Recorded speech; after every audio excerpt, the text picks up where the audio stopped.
Y vamos al libro de Jonás. Está casi ya al final, así como a la mitad. Jonás, capítulo 1. Está después de Amós y antes de Miqueas. Ya casi como de la mitad de la Biblia, porque después recuerden que viene, bueno, todavía quedan algunos profetas, pero a veces estos libros le cuesta no encontrarlos. Jonás capítulo 1. Y dice así la palabra del Señor. Vino palabra de Jehová a Jonás, hijo de Amitai, diciendo: levántate y ve a Nínive, aquella gran ciudad, y pregona contra ella, porque ha subido su maldad delante de mí. Y Jonás se levantó para huir de la presencia de Dios a Tarsis, y descendió a Jope, y halló una nave que partía para Tarsis, y pagando su pasaje, entró en ella para irse con ellos a Tarsis, lejos de la presencia de Jehová. Pero Jehová hizo levantar un gran viento en el mar, y hubo en el mar una tempestad tan grande que se pensó que se partiría la nave.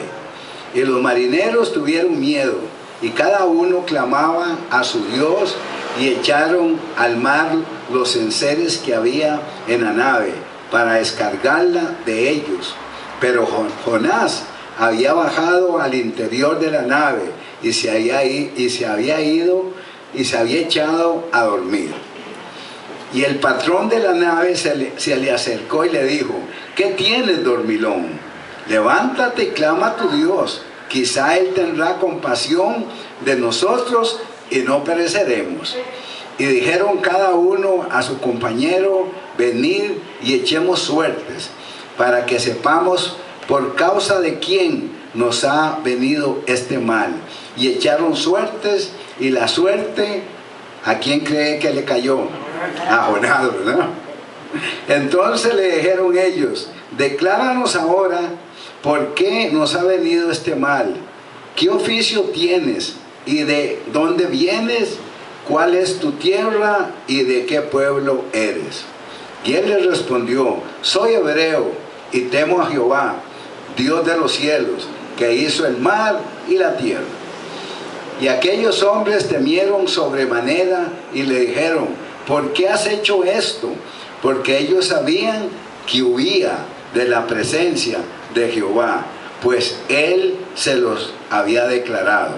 Y le dijeron: ¿qué haremos contigo para que el mar se nos aquiete? Porque el mar se iba embraveciendo más y más. Y le respondió: tomadme y echadme al mar, y el mar se os aquietará, porque yo sé que por mi causa ha venido esta gran tempestad sobre vosotros. Y aquellos hombres trabajaron para hacer volver la nave a tierra, mas no pudieron, porque el mar iba embraveciéndose más y más contra ellos. Entonces clamaron a Jehová y dijeron: te rogamos ahora, Jehová, que no perezcamos nosotros por la vida de este hombre, ni pongas sobre nosotros la sangre inocente, porque tú, Jehová, has hecho como has querido. Y tomaron a Jonás y lo echaron al mar, y el mar se aquietó de su furor. Y temieron aquellos hombres a Jehová con gran temor, y ofrecieron sacrificio a Jehová e hicieron votos. Pero Jehová tenía preparado un gran pez que tragase a Jonás, y estuvo Jonás en el vientre del pez 3 días y 3 noches. Que el Señor bendiga su palabra. Puede sentarse. Uno a veces no entendemos las cosas que Dios hace. Quizá a veces usted va a entender años después alguna situación en su vida. Y por ejemplo este caso, todos sabemos que esto que sucedió a Jonás ya estaba dentro de todo el propósito de Dios. Jesús, cuando llegó al templo y le pidieron señal, los fariseos, él dijo, no les daré más señal, sino la del profeta Jonás. ¿Y cuál era? Como recuerda, ¿cuántos días estuvo el Señor enterrado? 3 días. ¿Y Jonás cuántos días pasó? 3 días. Uno se pone a ver en la vida, cuando medita en la Escritura, qué cosas, ¿verdad? Qué cosas aprendemos, qué cosas vemos, ¿verdad? Dice que el propósito de Dios de hablarle a su profeta, Dios esperaba que Jonás respondiera. Piense, ¿qué hacemos usted y yo cuando el Señor nos habla? Y nos dice, por ejemplo, levántate, hijo mío, o levántate, hijo mía, y medita en la palabra del Señor, y nos da el pasaje, o nos da un libro, para ver si nos levantamos rápido, vamos a buscar lo que, porque a veces Dios nos puede hablar. Por ejemplo, usted se está soñando leyendo un libro, ¿y qué hace usted cuando el Señor se le revela y usted se sueña que estaba leyendo un libro o viene un pasaje? Yo recuerdo en una ocasión, el Señor me dio el pasaje aquel donde Pablo le habló recuerda, a Cornelio. Bueno, ese es uno, pero ese es otro pasaje donde el Señor le habla. Es el otro donde Pablo le dice a Timoteo, te ruego o te exhorto que prediques a tiempo y fuera de tiempo. ¿Qué le está diciendo el Señor a uno? Predica mi palabra, habla mi palabra. Pues el Señor viene y le dice a su profeta, levántate y ve a dónde, a Nínive. ¿Y qué hizo Jonás? Se levantó para huir. Esto nos enseña, amados hermanos, que nunca, ni lo intentemos, huir de la presencia del Señor. Así el Señor nos está dando oportunidades, nos está llamando para que nos convirtamos a Él, le sirvamos. ¿Sabe por qué? Porque el Señor nos ama tanto que nos está guardando de uno no sabe de qué, un montón de cosas que podrían suceder en nuestra vida. Pero a veces nosotros rebeldes, en vez de decir, Señor, si aquí estoy, nos puede suceder cosas como Pablo. Recuerdo que Pablo andaba persiguiendo a los cristianos, ¿verdad? Él no andaba buscando la presencia del Señor. Y entonces el Señor lo agarró y le dice, Pablo, vas a ver lo que estás haciendo. Y todos conocemos lo que vivió Pablo a causa de perseguir a los cristianos. Bueno, este es un caso, imagínense, si el profeta era el profeta de Dios y sabía cómo Dios le hablaba, y lo levanta, lo despierta. A veces nosotros nos despertamos cuando está temblando. ¿Y cómo nos despertamos? Así que no sabemos qué hacer, ¿verdad? Pero de una vez nos despertamos contentos porque está temblando, ¿verdad que no? Sino ya generalmente es con miedo, porque no sabemos. En un temblor usted sabe cómo empieza, ¿verdad? Y a veces empieza suavecito, pero ¿qué pasa cuando lo vemos que socó? Mire, ya no se queda uno tan tranquilito, ¿verdad? Uno es, yo siempre cuando tiembla me acuerdo, es algo que me quedó en uno de los momentos que tembló aquí fuerte en Costa Rica, y había alguien pasando un programa de televisión y estaba en vivo, ¿verdad?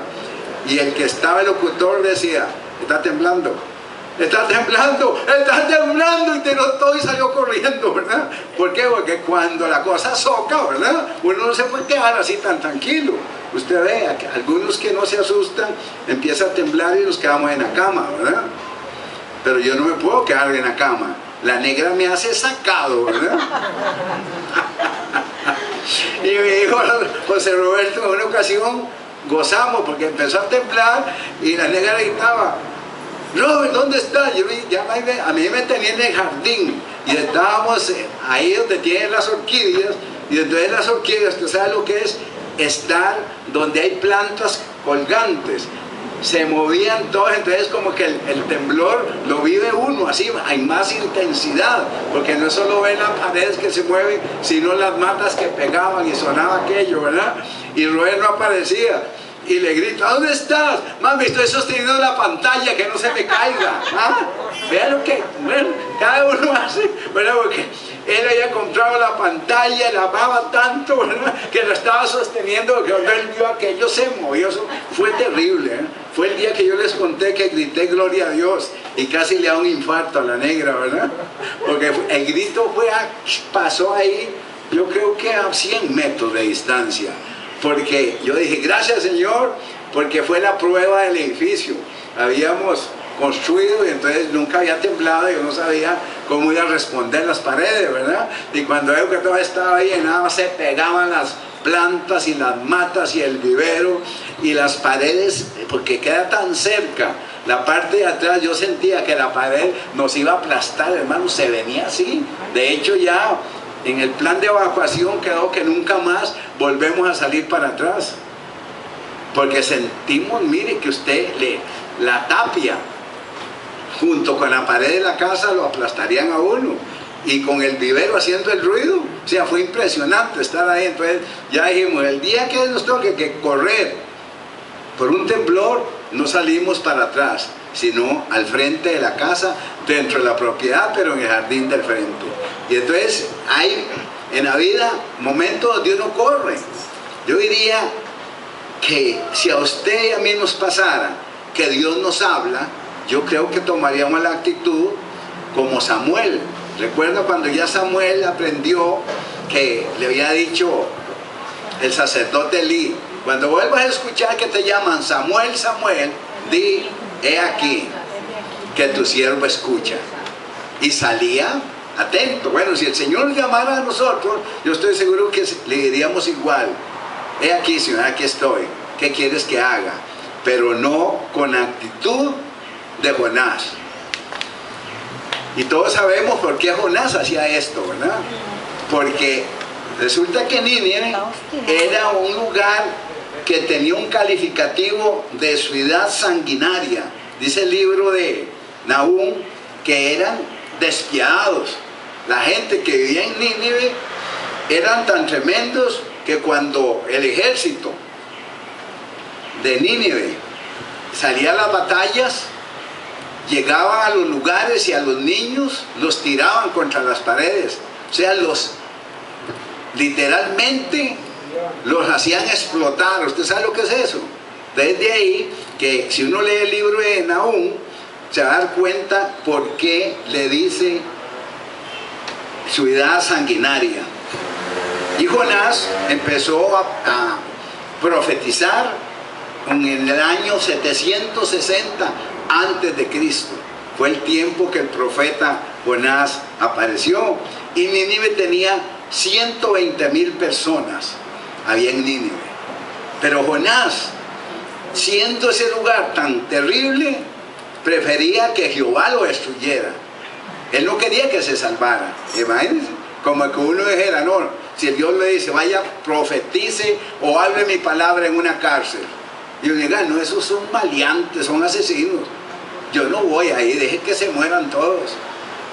Cuidado, porque el Señor nos llama y nosotros no sabemos a qué nos llama, ni qué quiere. Simplemente que Él, en el Señor, todo es un proceso. Hoy estamos aquí, uno dice, qué bonito, pero de repente si un día Dios hace un llamado, Él nos puede sacar donde estamos y nos dice, yo quiero que hagas tal cosa. Recuerde que Él dijo que nosotros somos como el viento, que oímos su sonido, pero no sabemos de dónde venimos ni para dónde vamos. Le dijo, levántate y ve a Nínive y predica contra ella por su maldad. Y Jonás, en vez de ir a predicar, salió huyendo. Y uno diría, qué siervo, ¿verdad? Bueno, igual lo que hizo Jonás es como muchos que un día predican y de repente se olvidan del Señor y se enredan en pecado y dicen, nunca más quiero nada con el Señor. Que Dios nos ayude para que nunca nosotros tomemos una actitud de desobediencia a lo que el Señor nos pide.